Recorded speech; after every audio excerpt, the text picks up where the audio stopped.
Magandang araw mga kaibigan. Pag-usapan, bigyan ng reaction opinion natin ngayon itong latest post ni Attorney Rowena Guanzon. Very active siya ngayon. Sige siya, post ng post.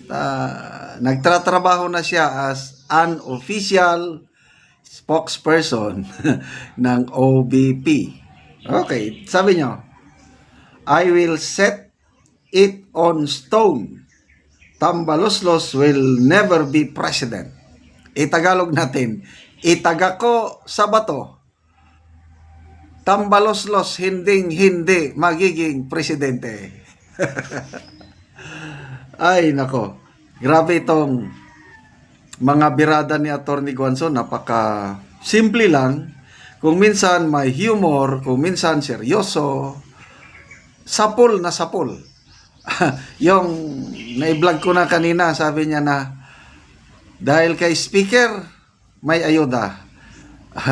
May AX dahil kay speaker, may tupad dahil kay speaker. Kulang na lang sabihin nila na may bagyo dahil kay speaker, may araw dahil kay speaker. Ano yan? Ginagawa niyong Diyos ang speaker? Mga ganong patama. Napaka-sharp po ang kanyang very observative, and then simple lang ang banat. So, ito, ang mga nakikitaga, kipichu, sabi niya, makikitaga. Makikitaga. Dali. Makikitaga daw si Kipichu eh. Then, ano ba? Rowena Kim, my God, kahit senator yan, hindi mananalo. Si Romualdez ba? Tumakbo na siya na senador. Correct me if I'm wrong, 2016 ata. Kung hindi man, 2012. I think nung tumakbo si Tatay Digong, tama, 2016 ba? Gumastos niya siya ng todo. Number 15 lang ang kanyang naabot. So mula noon, hindi na siya kumandidato bilang senador. But I don't know, ngayong 2028, last term naman niya as congressman. So hindi na siya tatakbo sa 1st District of Leyte. Kaya lang, sabi naman ni Attorney Guanzon, doon na lalabanan ko na lang ata yung Romualdez sa 1st District kasi nalaman niya yung post ni Kipichu, more than 350,000 registered voters ang 1st District of Leyte. Ang boto lang na nakuha ni Speaker Martin Romualdez doon is only 170 something. So around 53% lang ang nakuha niyang boto doon sa registered voters. So, ibig sabihin, maraming hindi bumoto sa kanya kahit wala siyang kalaban. Ano ba yan? Ibig sabihin, maraming ayaw din sa kanya, halos 50%. Kaya, ayun, nakapost si Attorney Guanzon, lalabanan ko na lang kaya sa 1st District of Leyte si Romualdez. Kaya lang sabi niya, baka ipa-disqualify din ako. So, ito ngayon, presidente na. Birada ni Senator Amy sa Senate floor, kasagsagan debate sa impeachment. Nagsalita siya. Aminin nyo na lang kasi, sabi niya, yung mga ambisyoso dyan, gusto nyo lang tanggalin si VP Sara dahil sa ambisyon ninyo na magpresidente sa 2028, although wala siyang pinangalanan, kailang is referring to yung ambisyoso na magpresidente. Bagay na sinagot naman ni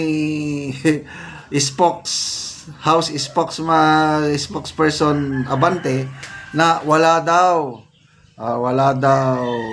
balak o hindi daw interesado si Speaker Martin Romualdez na tatakbo sa 2028. Trabaho lang daw sila, ang daming problema ng bayan na dapat sikasuhin. Sabi pa ni Abante na paano tatakbo yan na hindi nga siya sinasama sa mga surveys? Nako, anong klaseng spokesperson ito? Hindi daw isinasama sa mga presidential survey si Speaker? Do you agree? Lahat ng surveys na nakita ko presidential surveys, kasama siya, although palaging nasa kulelat. Yung mga unang surveys nga, hindi siya nakakakuha ng 1%. Less than 1%.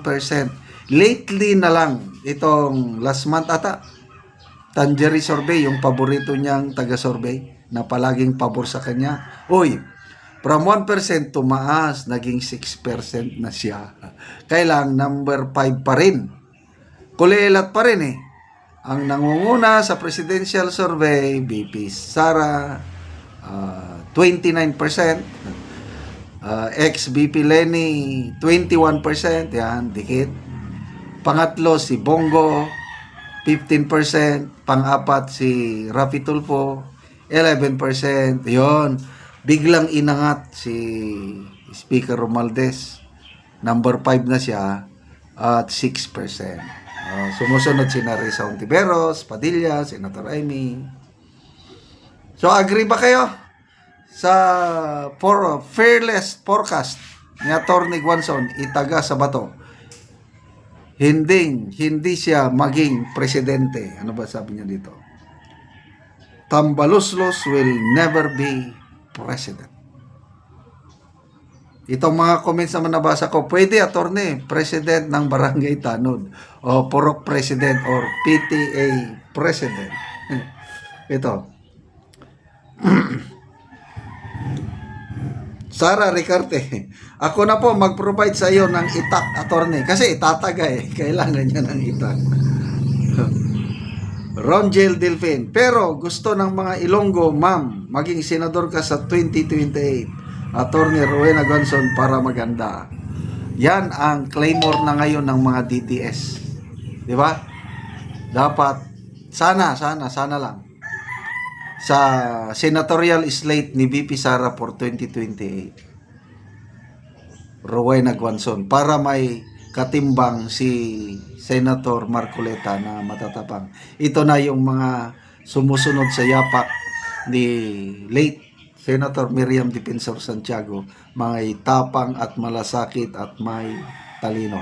Guanzon, Marcoleta. Okay, salamat mga kaibigan sa inyong pagsubaybay sa ating channel.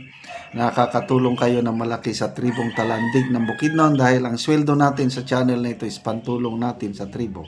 Namimigay tayo ngayon ng mga yero at pako para makapagpatayo ng mas disenteng bahay itong tribong Talandig. Kaya panoorin po ninyo ang video na ito.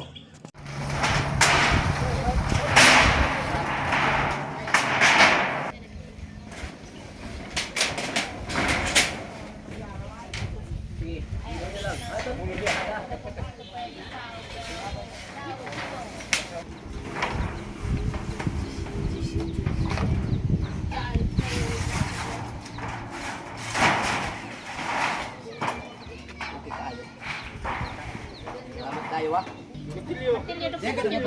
Tayo ah. Tama. Ba pwede ngay bay. Oh, bata para. Salamat kayo sir sa inyong gihatag na nalangin. Sino bang? Oh. Kulangan gabi.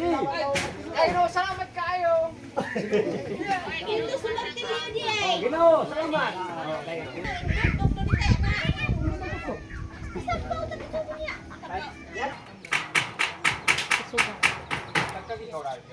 Salamat kayo sa Ginoo, gitabangan ni. Kol nindot tagid kayo kuli mo nga to po. Nakatindog na kapato ko nagid ka og balay. Maayo nagid nga tanawon Muna na yung balay ni Angkol nga nagpatukod siya so nindot tagid kayo nga tanawon. Karong kol unsang imong ikasulti nga nakatukod na ka og bag-o nga balay. Maayo nang imong balay. Unang-una, magpasalamat ko sa Ginoo kay nainabagang kugsen nga di nagid kumulanan. Oo. Salamat og nagpasiyog dani. Dakong pasalamat nako kay nainabangan ko og madugangan pagyod.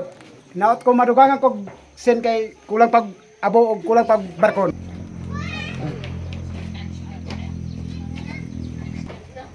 naot ta nga magpadayon ni nga hinabang kay daghang pa nga mangayog tabang. Oo, sige, salamat.